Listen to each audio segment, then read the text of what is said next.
Mark 2. Jesus forgives and heals the paralyzed man. A few days later, when Jesus entered Capernaum, the people heard that he had come home. They gathered in such large numbers that there was no room left, not even outside the door. And he preached the word to them. Some men came bringing him a paralyzed man, bringing him by four of them, or bringing to him a paralyzed man carried by four of them. Since they could not get him to Jesus because of the crowd, they made an opening of the roof above Jesus by digging through it and then lowered the mat the man was lying on. When Jesus saw their faith, he said to the paralyzed man, "Son, your sins are forgiven." Now some of the teachers of the law were sitting there thinking to themselves, "Why does this fellow talk like that? He is blaspheming. Who can forgive sins but God alone?" Immediately Jesus knew in his spirit that this was what they were thinking in their hearts, and he said to them, "Why are you thinking these things?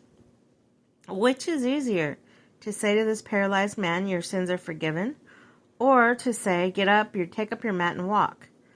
But I want you to know that the Son of Man has authority on earth to forgive sins."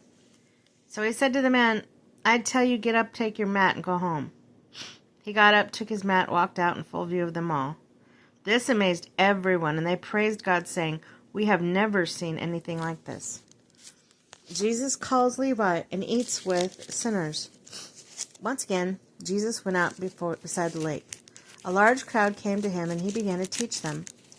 As he walked along, he saw Levi, the son of Alphaeus, sitting on the tax collector's booth.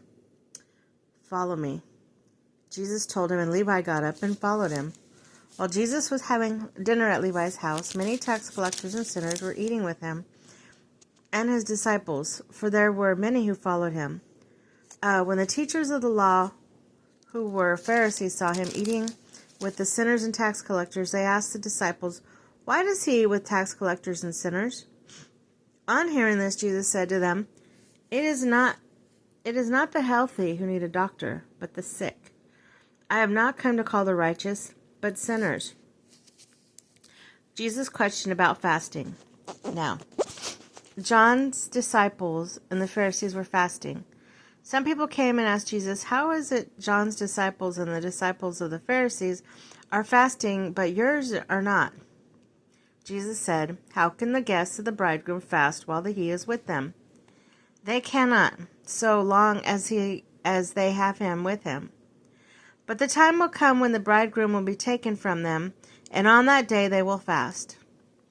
No one sews a patch of unshrunk cloth on an old garment. Otherwise, the new piece will pull away from the old, making the tear worse. And no one pours new wine into old wineskins. Otherwise, the wineskins will burst the skins, and both the wine and the wineskins will be ruined. No, they pour new wine into new wineskins." Jesus is the Lord of the Sabbath. One Sabbath, Jesus was going through the grain field, and his disciples walked along, and they began to pick some heads of grain. The Pharisees said to him, "Look, why are they doing this unlawful thing on the Sabbath?" He answered, "Have you never read what David did when he and his companions were hungry and in need? In the days of Abiathar the high priest, he entered the house of God and ate consecrated bread, which is lawful only for priests to eat. And he also gave some to his companions. When he said to them, 'The Sabbath was made for man, not the man made for Sabbath. So the Son of Man is the Lord even on the Sabbath.'